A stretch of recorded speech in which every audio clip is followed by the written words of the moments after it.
Quand le monde était malade pour vrai, on peut payer pour se faire soigner.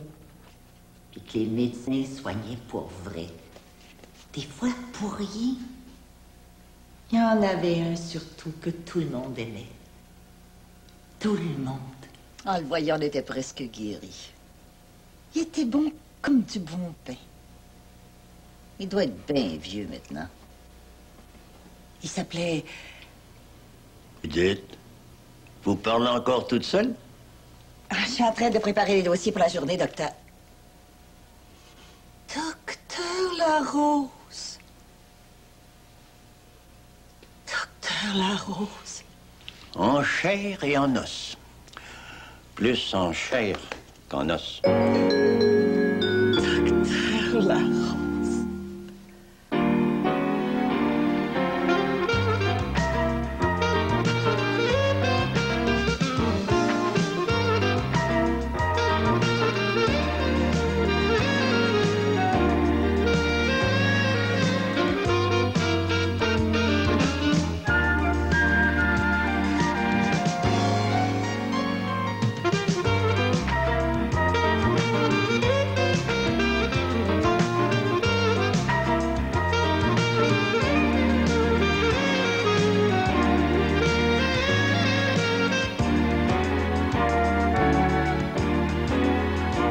C'est pas compliqué, la médecine.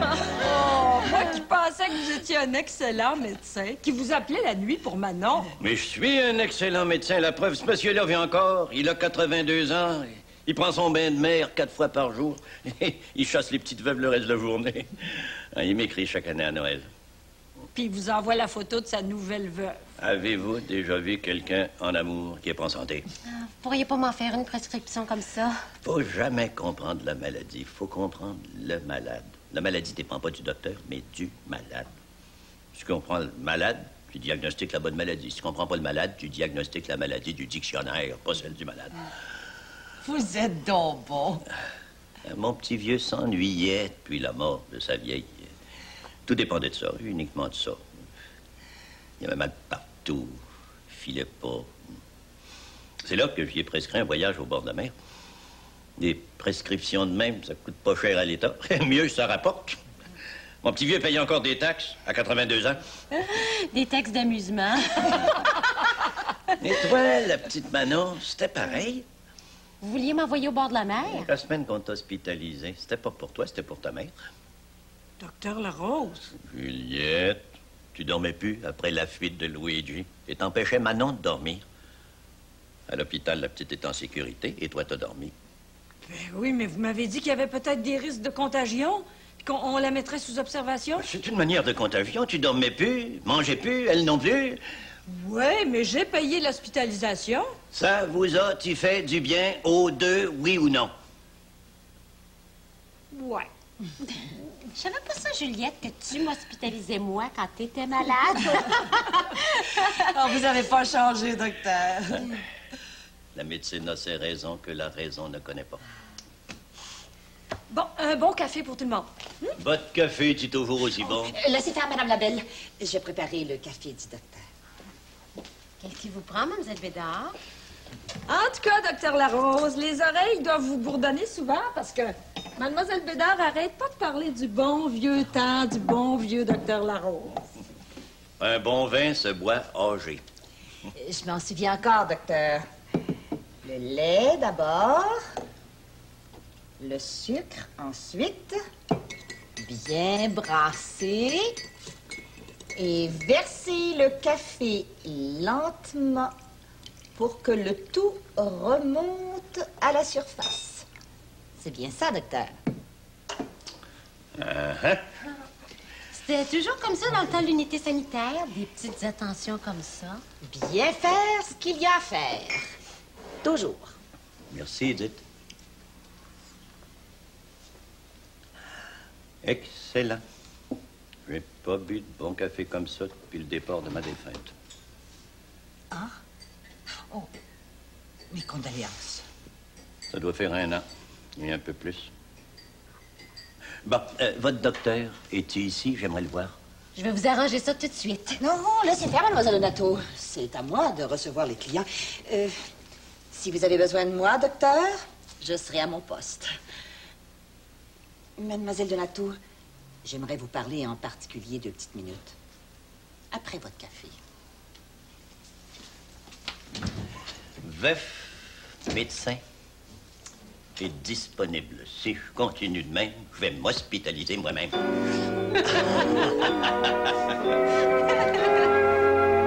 Vous êtes bien installé. Dans le temps, c'était pas comme ça. Même que sur la Côte-Nord, une fois, j'ai fait des visites en bateau pour voir. On est parti à la Fonte des Neiges, on a fait tous les petits villages, on est revenu juste avant le gel. Comme ça, vous avez fait la Côte-Nord aussi. J'ai toujours aimé les expériences nouvelles. J'ai fait de l'urgence aussi. J'ai tout fait, j'ai de l'expérience dans tout, je sais tout faire. Je vous préviens, j'attends une cliente. Ouais. Alors, aimez-vous ça, travailler dans je sais pas quoi, là, Un centre local de services communautaires. Êtes-vous bien occupé? Oh, la plupart du temps, oui. Beaucoup. On sait jamais ce qui nous pend au bout du nez. Il faut faire de tout, puis il faut pédaler vite. Oh, il y a des jours short ici, m'a complètement vidé. Avez-vous besoin d'aide? Vous savez, si on avait les budgets, on pourrait doubler nos effectifs. On a tout essayé, mais il n'y a rien à faire. Je pourrais peut-être arranger ça. Je connais bien Beauchemin, votre directeur général. On a siégé un comité provincial ensemble. Excusez-moi, mais j'ai une cliente qui m'attend. Ah, je peux m'en occuper de votre cliente, si vous avez autre chose à faire. Je suis médecin. Moi aussi. Même si je ne veux pas pratiquer depuis 10 ans, mais la médecine, c'est comme la dactylo, ça s'oublie pas. Sauf que les machines à écrire sont remplacées par des ordinateurs. Bon. Les projets de personnes âgées retraitées dans un CLSC, ça regarde le travailleur social? Vous êtes bien renseigné. On s'intéresse aux nouveautés. Je suis curieux de tout. J'ai même suivi des cours en radiologie, en échographie. Je me recycle constamment. Écoutez, si votre projet est bien spécial, ça regarde Saint-Pierre. Je veux dire, Monsieur Beauchemin. Ah, vous avez raison de l'appeler Saint-Pierre. Moi aussi, je trouve qu'il se prend pour un autre. Je vais commencer par le travailleur social. Mon projet serait mieux accepté s'il était poussé de l'intérieur, comme on dit. Comme ça, vous avez besoin d'aide. Qui n'en a pas besoin. Ça m'a fait plaisir de discuter avec vous, mais vous avez une cliente qui vous attend. Vous êtes bien chanceux. Bonne journée. C'est ça.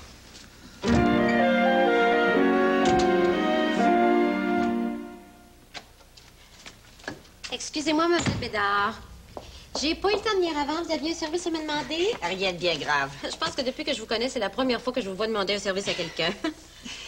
Pourriez-vous me remplacer pendant mon heure de dîner? J'ai oublié mon lunch. Ah, ben c'est rien que ça. Juliette peut vous arranger un petit quelque chose? C'est que... j'aimerais... Êtes-vous malade, Mme Bédard? Avez-vous besoin de quelqu'un pour vous raccompagner? Voulez-vous me remplacer, oui ou non? C'est pas nécessaire de vous fâcher. Oh, je me fâche pas. Je vous demande de me remplacer, vous me faites un procès. Ça me fait plaisir de vous remplacer, Mme Bédard, et je pose plus de questions. Merci, mademoiselle de la Tour. En tout cas, Mme Bédard, vous êtes une réceptionniste Dépareillée, je le sais. Qu'est-ce que vous avez dans votre sac, Mme Bédard? Quel sac? Le petit sac brun. Oh, ma pomme, mon sandwich, comme d'habitude. Ah. D'autres questions?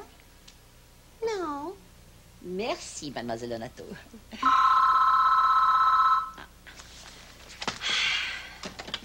C'est le supplément de bonjour? Oui, madame. Vous pensez vraiment que ça peut s'arranger? Comme une lettre à la poste, Dr. Jules. Je connais bien votre directeur général. Je peux monter le voir. Voilà. Je m'en occupe personnellement. Ah, d'habitude, le monde dîne ici. Alors, je vois tout le monde, puis j'arrange ça. Allez dîner tranquille, là, puis revenez après-midi la faire des ketchup. Je peux-tu dîner avec vous autres? J'aimerais mieux pas. Ah, c'était juste de moi, je vous inviterais, mais on vit dans une bureaucratie ici, hein. Et puis, certains bureaucrates sont un petit peu plus chatouilleux que d'autres. Personne peut être contre un projet comme ça. Une bureaucratie, Dr. Jules. C'est ni pour, ni contre, ni chair, ni poisson, ça n'a jamais d'opinion. Ça vit de règlements, de procédures, puis ça a horreur des précédents. Ah, ben changé, la médecine. Ouais. C'est les médecins qui ont changé la médecine. Non, laissez-moi faire. Tout ce qui passe par moi réussit. C'est quasiment une devise ici. C'est ça qu'il me faut. Je le sais, je le sens. J'ai comme mal partout de ce temps-là. Je file pas. Si le docteur voulait. pense pas que je suis fini. Ben, si vous êtes fini, docteur Jules, le monde entier dans l'erreur. Je peux-tu t'inviter à dîner? On pourrait parler. Ah, mais là, je peux pas. Il faut que je dîne avec mes bureaucrates de collègues. Ah, c'est vrai. Peux-tu t'inviter à souper? À soir? Ah, je peux pas. Non. Les rendez-vous avec des petites amies. Puis... Je comprends. Souper tout seul, c'est dur. Revenez à 2 heures, là, vous, là, puis vous aurez plus mal nulle part. C'est aussi vrai que je suis là. Merci. Oui, madame. Gênez-vous pas, on est là pour ça. On va bien s'occuper de vous. Bienvenue, madame. Non, mais Est-ce que le chat et le chien vont finir par s'entendre? Comment tu penses qu'on peut s'entendre avec un bureaucrate? Moi, je refuse d'endosser ton projet de Don Quichotte. Ben, tu apprendras que Don Quichotte, c'est un grand poète. Ça, c'est son problème. Pourquoi est-ce que le téléphone sonne tant pendant l'heure du dîner? Est-ce que le monde sait que Mlle Bédard répond? Je te prierais de reconsidérer la question. C'est le monde au bonjour. Reconsidère la question, c'est Oui, justement, docteur Larose. Oui, on est justement réunis à ce sujet-là. Bien, on pèse le pour et le contre. Ça devrait aboutir bientôt. Non, je peux rien vous dire pour l'instant. On a été retardés. Ouais. Oui, dis-y, là, ce que t'as contre lui, c'est le temps. J'ai rien contre lui, je te dis. Ben, c'est ça. Prenez tout votre temps, docteur Larose. Au revoir. Il prend son café puis il s'en vient, fait que mettez-vous d'accord. Je peux pas être en accord ou en désaccord, Manon. Mais s'il arrive quoi que ce soit, c'est moi, le médecin en titre, qui va être blâmé. Alors, le risque est trop grand. Ah! Ben, si Christophe Colomb avait dit ça, on n'aurait jamais découvert l'Amérique. À voir ce que l'Amérique est devenue, il aurait peut-être mieux fait de rester chez eux. Le docteur Larose veut venir ici gratuitement pratiquer la médecine à titre de bénévole, puis je pense qu'on en a besoin. Tu lui as dit toi-même, Stéphane. Le docteur Larose n'a pas pratiqué depuis 10 ans et la médecine a évolué depuis ce temps-là. Ouais, mais pas les médecins, hein? Manon, il comprend rien. Moi non plus. Merci, mademoiselle Donato. Vous vous êtes mis à 3 pour me remplacer, c'est trop d'honneur. Vous êtes très belle, mademoiselle Bédard. Merci, mademoiselle Donato. Ah ben tiens, on va lui demander à elle. Mademoiselle Bédard, vous l'avez bien connu, vous, le docteur Larose? Joël, on parle pas de la même chose. J'ai travaillé avec le docteur pendant 17 ans. Hein? C'était-tu un bon médecin? C'est un excellent médecin. Le meilleur que j'ai jamais rencontré. C'est un maître avec tous ses patients. Tout le monde l'aimait. Tout le monde. Et je ne vois pas pourquoi on s'objecterait à le voir pratiquer chez nous. Excusez-moi. Si vous aviez une toute petite idée de ce que cet homme-là a fait, du bien qu'il a fait autour de lui. Il a même passé une nuit entière à soigner ma petite perruche, Martha. Oui, elle s'était fracturé une aile. Oh, le docteur Larose, et il est... Dépareillé. C'est ça. Maintenant, si vous voulez m'excuser, j'ai du travail. Il venait chez nous quand j'étais petite, même la nuit. J'étais tellement inquiète, je sais pas ce que j'avais. Je dormais plus. Je sais pas ce que j'avais, mais je dormais plus. Et des fois, il me berçait. Vous pouvez pas comprendre. Ah. Bon, ben, es-tu dîné, là, bureaucrate? Pas avec toi, Don Quichotte. Le docteur Larose s'en vient, on n'a même pas pris de décision à propos de son projet. C'est pas grave. La mienne est prise. Ah oui, laquelle? Secret professionnel.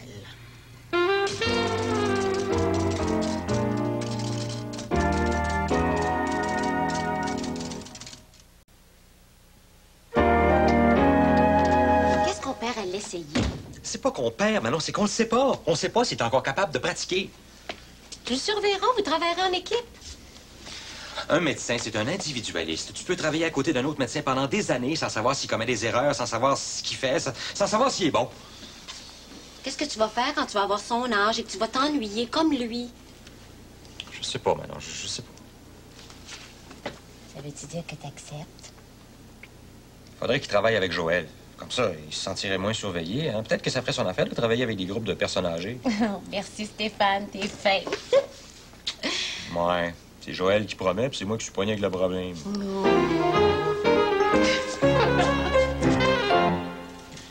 Qu'est-ce que tu veux que je fasse d'un médecin? Mes groupes n'ont pas besoin de médecin. Non, mais le docteur Larose a besoin de tes gros. Ben, moi, je pensais qu'elle avait s'installer avec Stéphane, pratiquer à deux. Comment t'aimerais ça voir rentrer un autre animateur social dans ton bureau s'occuper de tes groupes? Jamais. Jamais. Un animateur social, c'est fait pour travailler tout seul. Chacun ses essais, ses trucs, puis ses erreurs. C'est toi qui pars le bal, là, tu recules. Mais non, je recule pas. Mais T'avances moins vite. je le trouve correct, moi, la Rose. Il veut pratiquer la médecine bénévolement. Ben, qu'est-ce que tu veux de mieux? Hey, c'est toi qui as promis qu'on le prendrait ici. T'es loin de penser que Stéphane aurait peur de lui. Stéphane n'a pas peur de lui, mais il dit que 10 ans sans pratique, c'est risqué. Bien, on va aller chez Stéphane, on va aller en parler. Parler avec un bureaucrate, Manon, c'est parler avec un mur. Ce bureaucrate-là, c'est ton ami. Pas de ma faute, c'est lui qui a voulu devenir mon ami. Je pensais que les gars, ça s'entendait mieux que les filles. Ça, c'est bon, là? Arrive, bébé Lala. Manon! Demain, 3 heures. C'est ça. Au revoir, madame.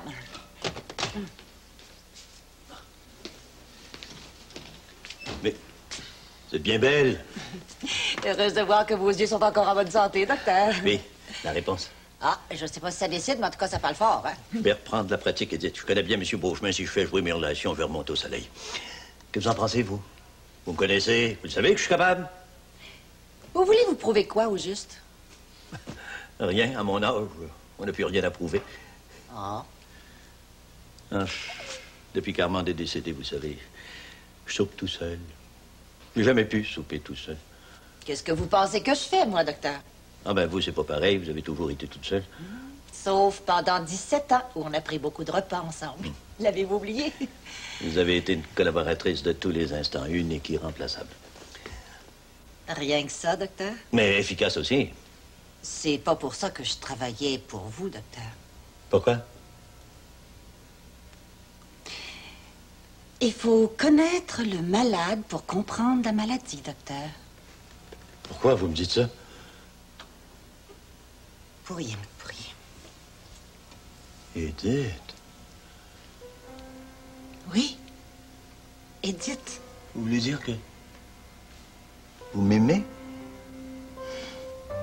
C'est encore comme ça qu'on appelle ça, je pense.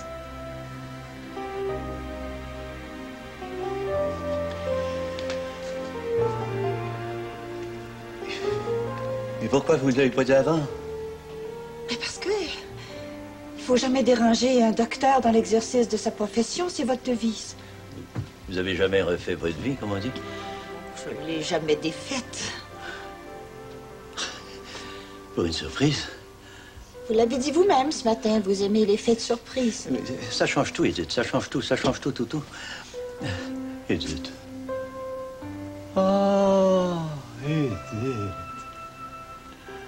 Je travaillais pas pour vous juste pour le salaire. Prenez congé après-midi. On va aller flâner, jaser, prendre un verre à une terrasse. Je vous ai attendu tout ce temps-là. Vous pouvez bien m'attendre jusqu'à 5 heures. 5 heures, pas une seconde de plus.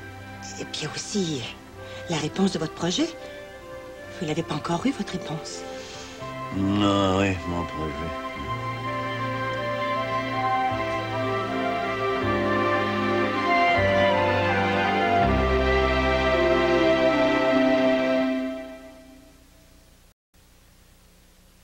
J'aimais tellement ça, aller chez vous, prendre un café, jaser. Des fois, j'arrêtais juste pour ça.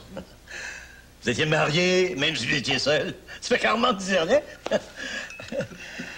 Ben non, elle était une bonne cliente. Pauvre petite qu'elle en a donc arraché. Sentir bien aujourd'hui. Est-ce que ça vous est déjà arrivé de préparer une prescription qui n'était pas la bonne? De vous tromper? Oui. Oui? Une fois. Une prescription, je me suis faite à moi-même. Est-ce que c'était grave? Je m'en serais aperçu juste à temps. Comptez-la moi que je la ris moi aussi.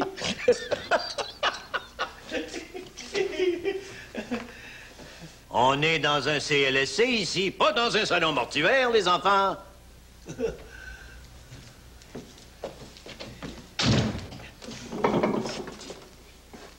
Envoyez les gars, dites quelque chose. J'ai rien à dire, moi. C'est toi, représentante du personnel, Manon, parle. Des vrais enfants. Si vous pouvez pas le dire, chantez-le. On vous trouve correct, hein? Bien correct. On est unanime. Mais vous savez pas si après 10 ans sans pratique, vous pouvez me faire confiance. C'est ça. Et vous, quand vous sortez de l'université, que vous n'avez jamais pratiqué, on peut vous faire confiance? Mais ça dans ta pipe, Stéphane, puis fume-la. Bon, monsieur Mongeau. Ah, moi, j'étais pour, all the way. Hein. C'est quoi la réponse? C'est non? On n'a pas dit ça. Et moi, je le dis.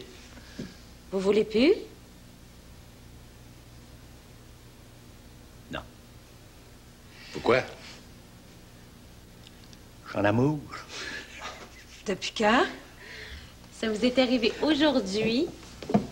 Ouais. Vous êtes bien belle, mademoiselle Bédard. Je le lui ai dit, moi aussi. Il est 5 heures, docteur Larose. À ma montre, il est moins 5, Edith. À la mienne aussi.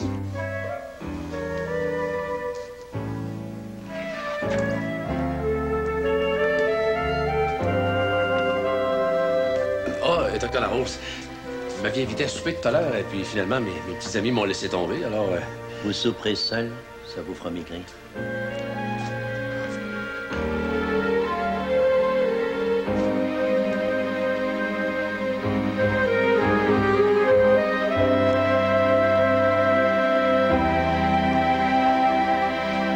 Je suis joufflu, mais pas gros. Depuis le temps que je te le dis. Ah, c'est donc beau, l'amour.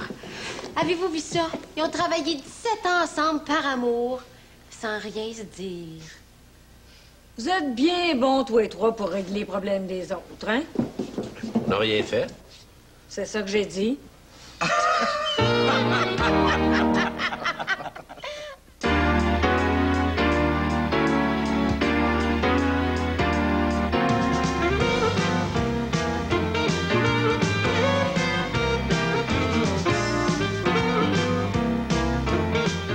Pour permettre la diffusion d'une émission spéciale sur la conférence fédérale provinciale, Manon ne sera pas là jeudi prochain, mais sera de retour dans 2 semaines à l'heure habituelle.